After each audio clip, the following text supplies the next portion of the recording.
Anyway, in Portland, the sexual revolution starts in kindergarten. This is from Christopher Rufo. I remember when we went to Portland, we went up to Oregon. Beautiful country up there. What an ugly, evil city it is in Portland. Absolutely. And we actually stopped by a place. We went to see a building that was had some interesting architecture. When we went into the building, they had a meeting that was going on. And I stopped and listened to that meeting for a while. And it was the most woke Marxist LGBT stuff I'd ever heard in my life. I absolutely was stunned. And so nothing that comes out of Portland surprises me anymore. But the Portland Public Schools have launched a war against the gender binary. And they've adopted a radical new curriculum teaching students to subvert the sexuality of white colonizers and begin exploring the infinite gender spectrum. You see, this is why I call it the Sodom Go Marxist. Not Gomorrah, but Go Marxist. Because they're intertwined with each other. You really can't, you don't understand what's happening if you see the LGBT and the drag queens and the grooming, if you see that as a separate issue from the Marxist critical race theory and all the rest of the stuff. They're intertwined together. They are two sides of the same coin. I have obtained a cache of documents, says Christopher Rufo, from a source inside Portland Public Schools that exposes the nature of this curriculum. The lessons seek to turn the principles of academic queer theory into an identity formation program for elementary school students, beginning in kindergarten, you see.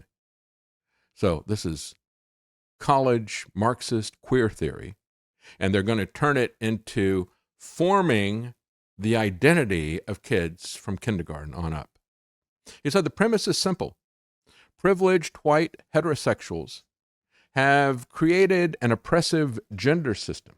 I mean, we saw this even this last week, when they were talking about the Jetsons, George Jetson, born July 31st, 2022. Anyway, even the New York Post, which is one of the more conservative of the publications, talked about how George Jetson was patriarchal. Seriously. Like he's a slave owner or something. Anyway, so privileged white heterosexuals have created an oppressive gender system in order to dominate racial and sexual minorities. As the curriculum explains, gender is colonized, and Western societies have used language to erase alternative sexualities. When white European people colonized different places, they brought their own ideas about gender and sexuality. Yeah, none of the places that they went did they understand what a man and a woman was, right? We brought that. Yeah, we brought that. We make certain that our curriculum is LGBT inclusive for students who identify as transgender, and we do that for all of our students, starting in kindergarten. You understand when you listen to that, white people, colonization, Western civilization, it's pure Marxism. It's pure Marxism. They were able to break people apart in the 20th century in Europe based on class. It was class warfare they used. Now they're using sex and race and skin color as warfare to divide us. But it's always the Marxist approach is to create different groups, have them fight against each other, and then they come out on top of a decimated civilization. The lesson avoids the term boy and girl in favor of the gender-neutral variants, person with a penis and a person with a vulva. Because according to the curriculum, anybody can have either one of those. Any gender and kid can have any kind of body. Now, in the first and second grade, the students are introduced to the key tenets of gender identity theory. They tell them, gender is something adults came up with to sort people into groups. See, they accuse other people of doing what they do. This whole thing about intersectional politics is to put you in a group, to pigeonhole you, to put you in a box. And then they look at all the different boxes that they've identified you with. Some of them are good boxes according to them. They will decide what's good and bad. Some of them are good boxes based on your identity. And some of those are bad boxes. And then they rank you based on the number of boxes that you check. So they said, though, that we created the distinctions in order to control people. They're the ones who are doing that. So they said, many people think there's only two genders, boys and girls, but that's not true. Students, the curriculum explains, can change their name to match who they are, like their gender, their culture, or just what they like better. They can be boys, girls, cisgender, transgender, or non-binary. They can experiment with pronouns such as they, them, and zir. Only you can know what your gender is, they're told. Well, I think that's the other irony about this. They wind up not knowing what gender they are. They completely take the kids, they completely sever them from reality. And they don't know what gender they are. And third, that's first and second grade. Then in third through fifth grade, they turn them into Marxist activists, you see. This is why I'm saying you cannot separate the sodomists, the groomers, from the Marxists. Sodom and Gomorrah? No, it's Sodom, go Marxist. In third through fifth grade, the district begins lessons on activism, LGBT activism. The culture, systems, and assumptions that everyone is straight is called heteronormative. The culture, systems, and assumptions that everyone is cisgender is called cisnormative, the curriculum claims. Therefore, the culture, systems, and assumptions that everyone is straight and cis is called cis heteronormativity.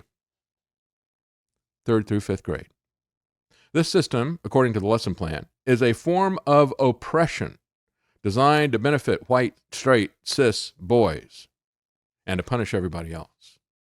So everybody needs to come after the white, cis boys.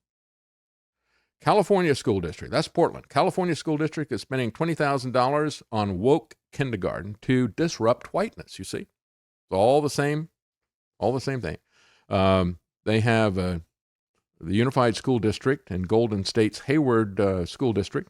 The organization there has got a month-long training session for staffers at an elementary school where they will learn how to disrupt whiteness, white dominant settler colonial narratives, and anti-blackness in the community at that elementary school.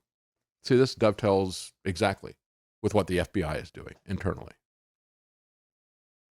Woke kindergarten, described as a, quote, global abolitionist early childhood ecosystem and visionary creative portal, was founded by Akia Gross, who goes by they and them pronouns. Gross is the who we are, in the who we are section of the website, is described as, quote, an abolitionist early educator, cultural organizer, and creator currently innovating ways to resist, heal, liberate, and create with their pedagogy. Woke kindergarten, that's what they call it. The website features a series of 60-second videos which advance anti-police sentiment as well as LGBT propaganda and radical gender ideology. You think the FBI is worried about this? These people are anti-police? They were burning down neighborhoods not that long ago? No, they're not concerned about that. The website also features a section offering the woke word of the day. Past words have included things like abolish, protest, anti-racist. Again, you cannot separate the pedophile grooming stuff from the Marxist indoctrination. They're intertwined together. So we have to understand how important it is when we name things. The power that gives. There was an article from American Thinker, and they said, and it was called Naming Things.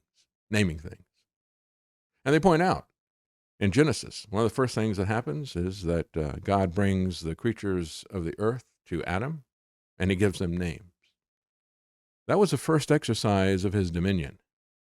Because if you can name something, and this is why the left is always doing it to us, when you are fighting a battle, a rhetorical battle, a battle for truth, what they do is they take the high ground because they claim the names.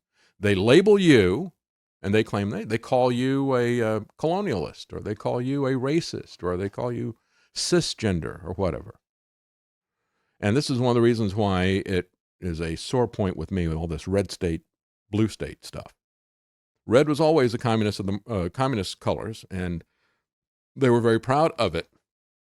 I mean, you even had the movie that was done by Warren Beatty called Reds, right? I mean, yeah, never even a question, about his fawning movie about communists. One of the few movies I've ever walked out of.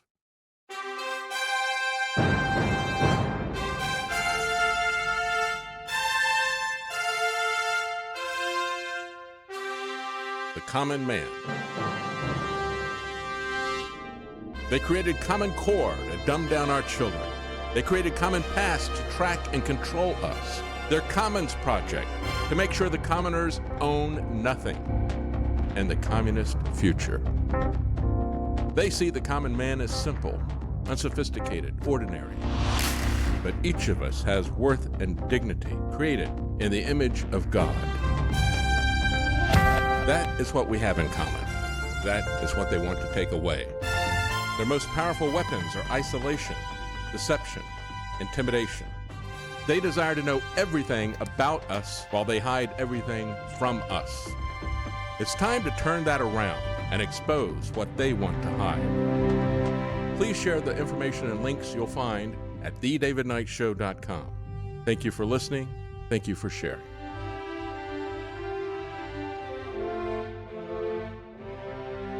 If you can't support us financially, please keep us in your prayers. thedavidknightshow.com.